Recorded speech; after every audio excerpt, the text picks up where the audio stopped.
it's MK and I am back with another Color Craze combination for you guys today. This is the combination that Janet and I have chosen for today. We're also playing along with Christy's Beautiful Life, 30 Days of Sketches, and today's sketch is brought to us by Catherine Ronson. And I have picked out a couple odds and ends that I dug real deep into my stash for you guys.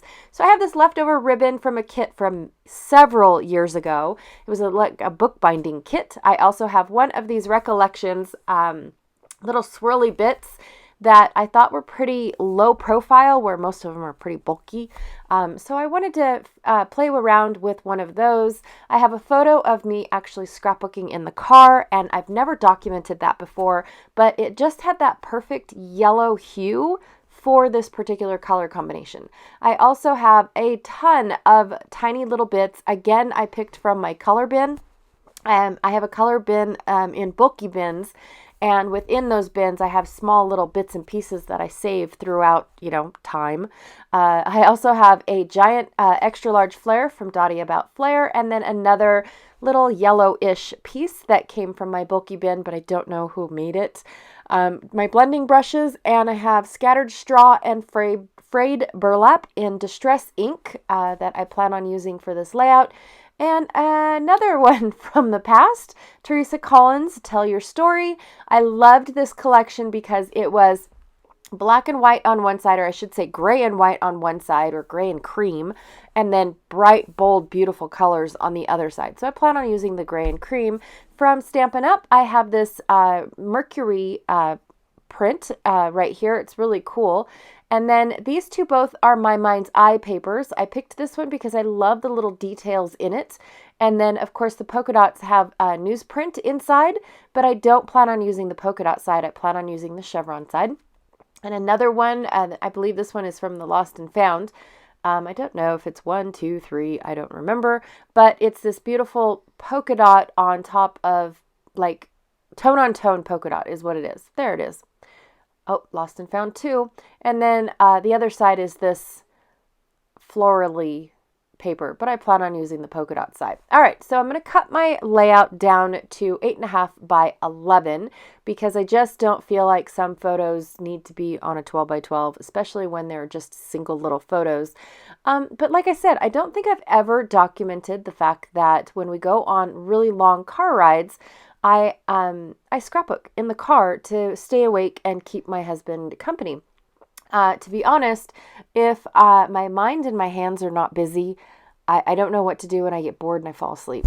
That's just me. So if I can stay busy, then I am awake and active, and it helps him out because then he has the company to drive, and we actually drive farther instead of him getting exhausted and tired because nobody is there to keep him awake. So this is what I do. And it was actually kind of a little funny thing.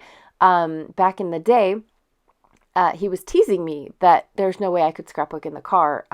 But if that would keep me awake, which he doubted it did, then he would let me do it just so that way I could stay awake. And so we tried it one time, and we've been doing it ever since because he was impressed. And I stay awake, and I keep him company, and it's fun. So anyways, excuse me. I went ahead and I inked the edges in both frayed burlap and scattered straw.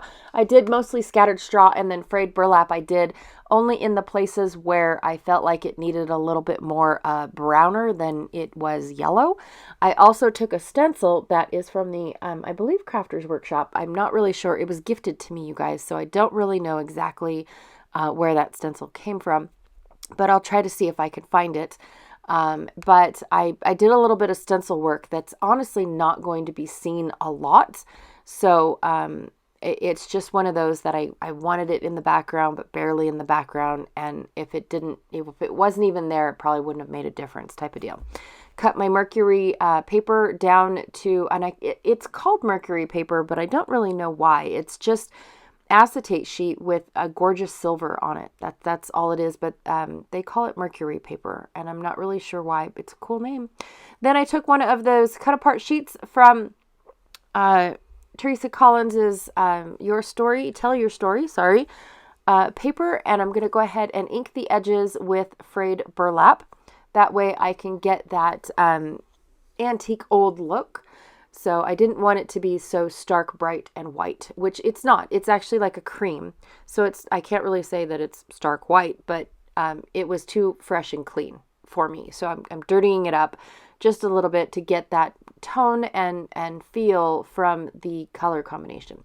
And I know that in Catherine's layout, she has a photo and then a mat and then some stringy-thingies at the end of the mat. She also has some stringy-thingies at the end of the main mat. I'm not doing that. I actually shrunk my layout down, and I'm only focusing on the vertical element and the horizontal element of the photo. That's pretty much only where I stayed focused. So my Mercury paper is what's representing that, but she's got two ends on the Mercury, and I'm going to bring that out, but I'm going to bring it a little closer. So this is just going to be my photo mat, so that way I can hang off those little ribbon bits once I get to them. But I just wanted to have a place for the ribbon bits. I didn't want the photo and then some weird ribbon at the end without them having a home, I guess, or a shelf to sit on. So I left it a little long. That way I could attach the ribbon somehow. I'm going to go ahead and just cut them up really, really quickly. So yeah, not much to say on this one, except that it's fun to do these kind of layouts because there's no structure.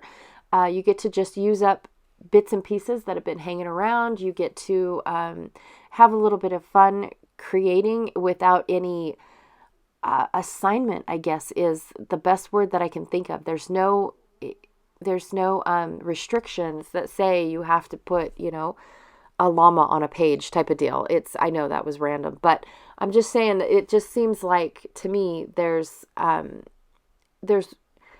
rules and then there's no rules.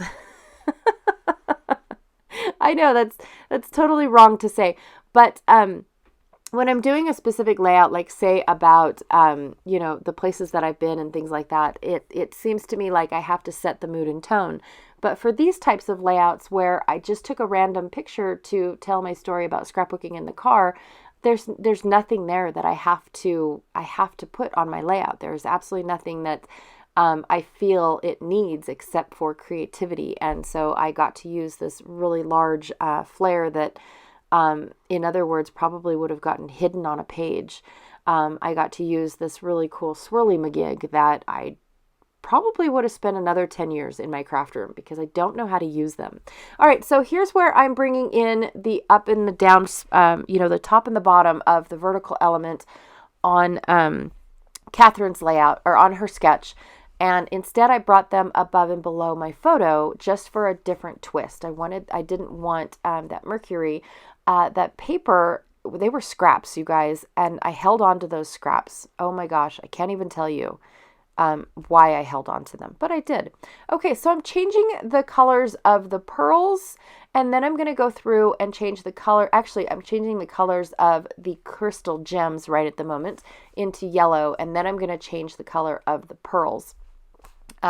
Just because I wanted it to not, again, I didn't want it to be bright, stark, and white. I wanted them to blend in a little bit more, and I've never done this before. And since this has been in my stash for so long, I really wasn't scared to do this. It just seemed like, hey, if this doesn't work, guess what? It's one less thing in my craft room. I was actually putting a little bit of color on some of the, what are they called? I don't know, silver buttons. And I was rubbing it with my finger to see if it was going to rub off. These are alcohol markers, so it should not have, but I wanted to test it just to make sure. All right, I'm going to cut it in half so I have an up and a down, like it's splitting across my photo. But I also wanted this really cool little swirl for accent for my flare. So it looks like it's kind of coming out of the flare or going into the flare, that type of thing. And then it's going up behind my photo as well. So I just wanted it in two different spots. So that way it just wasn't, I don't know, interest, I guess is the best word. And then I ripped my number in half. Actually, I didn't. I cut it. And then I wanted the last half of the numbers up at the top and the bottom half of the numbers kind of hidden. underneath the flare, so you're only going to see a few of those numbers. But again, just interest on the layout. There was no rhyme or reason to this layout, why I use this, what the representation of that was, nothing. It's just being creative because the picture is about creativity. It's about, thinking outside of the box and whatnot. I've had a couple people ask me, can you show us what you pack up for, scrapbooking in a car? And there's really not much. I used to take my paper pumpkin kits and just do cards or whatever was in the kit at the time. And then that way my mother-in-law, I send them to my mother-in-law. So that way she has plenty of cards because she's still old school and sends people cards. Thank you, thinking of you, all that good stuff. And so that's what I used to do, but I stopped getting those kits a long time ago, about last year, I want to say. And so now it's pocket. I usually do my pocket pages in the car because it's nice and contained. I can put everything in the little pocket that I need. And so it's just whatever is nice and compact is what I do when I scrapbook in the car. All right, you guys, that is what I have for you today. Thank you so much for hanging out with me. I had fun creating this layout. I loved this color scheme. It was bright and cheery. And I absolutely loved it. Be sure to check out Janet Fritz and see how she is creating with this color scheme today over on her channel, Galaxy Girl Creations. And also to be sure to check out everyone that is playing along with Christy's Beautiful Life. Those that are recording are adding theirs to the playlist that is down below in the description box. And of course, those that are not are over on the Facebook group. That link is also down below. And I will check y'all later. Thank you. Bye.